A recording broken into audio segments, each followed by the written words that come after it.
3 gol per 3 punti per mantenere 3 lunghezze di vantaggio sul Portocorallo. La Nuorese, smaltite le amarezze di Coppa Italia, torna alla vittoria rifilando un netto 3-0 alla Palma Monteurpino. La Nuorese è partita fortissimo, nel giro di pochi minuti è riuscita a confezionare 3 palle gol. Dopo 10 secondi Sias crossa per Coco che di testa imbecca Falchi che da ottima posizione manda la palla alta. La Nuorese insiste per sbloccare il risultato. Al terzo Pudu tenta la fortuna dalla distanza, Marrus è attento.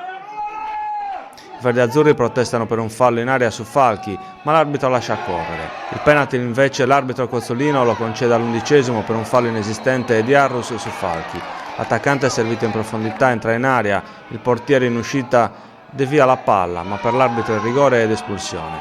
Per proteste viene cacciato anche Damiano. Del rigore si incarica Alessandro Alessandri che trafigge Cordeddu. Ma lo show dell'arbitro non è finito, al 14° espelle anche il tecnico ospite Antinori. I verdi-azzurri non si fermano, al 24° Sias dalla distanza tenta la fortuna ma la palla finisce fuori. Frongia in proiezione offensiva evita un difensore e calcia a botta sicura ma Cordeddu para, è il 29°.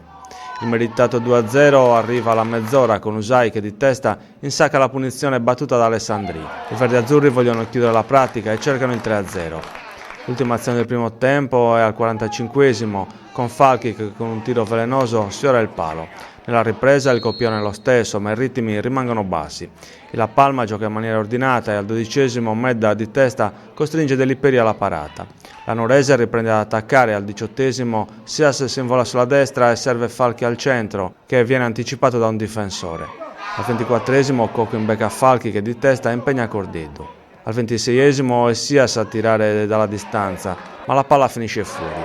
La Nuorese gioca costantemente nella metà campo della Palma, ma la palla non vuole entrare. Sana alla mezz'ora chiama in causa Cordeddu che para in 2 tempi.